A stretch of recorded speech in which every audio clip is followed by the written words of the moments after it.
Bienvenue sur cette vidéo de présentation du jeu Terra Colony.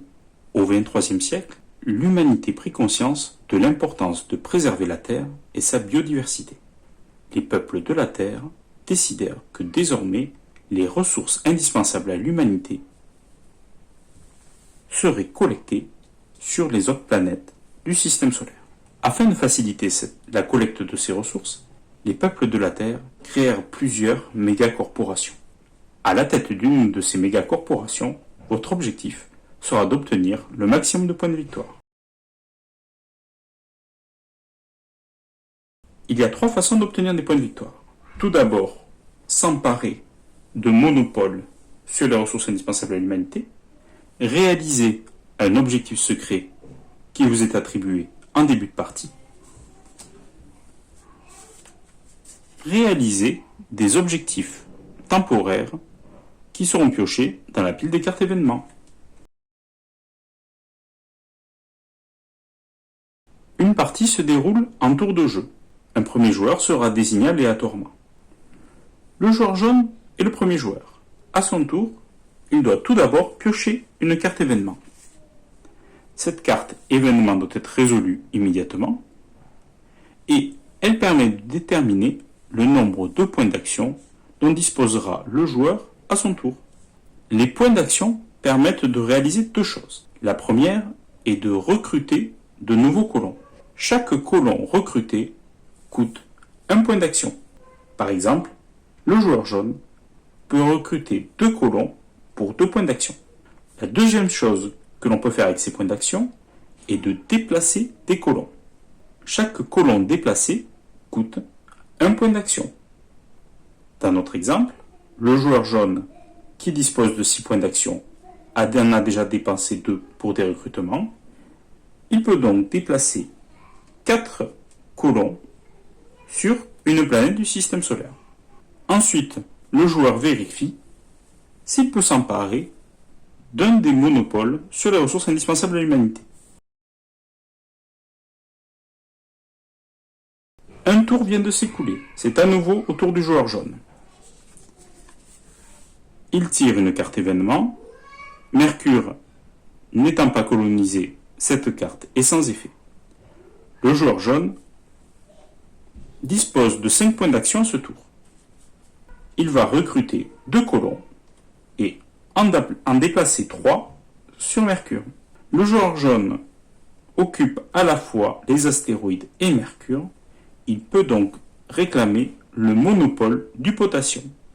Il s'empare donc de ce monopole et il répond à la forte demande temporaire de potassium. Cela donc lui constituera un point de victoire pour le reste de la partie.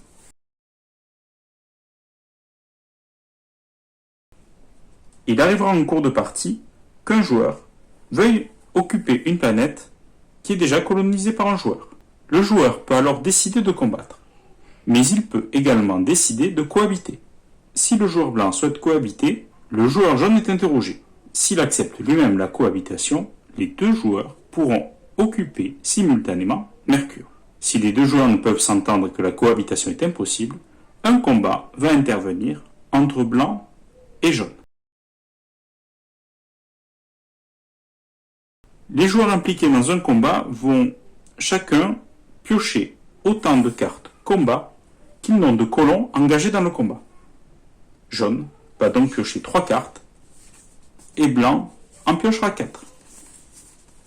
Un combat se déroule à une succession d'annonces.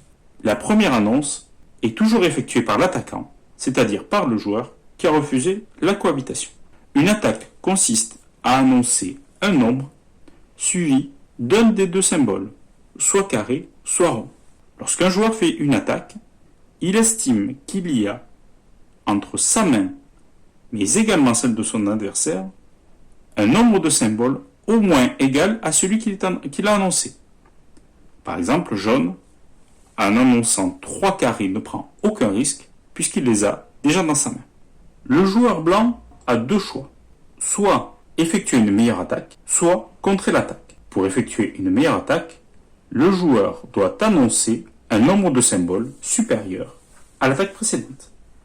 Il peut donc par exemple dire 4 carrés 4 ronds, 5 carrés ou 6 ronds. Le joueur blanc va dire 6 carrés. Le joueur jaune va indiquer 7 carrés.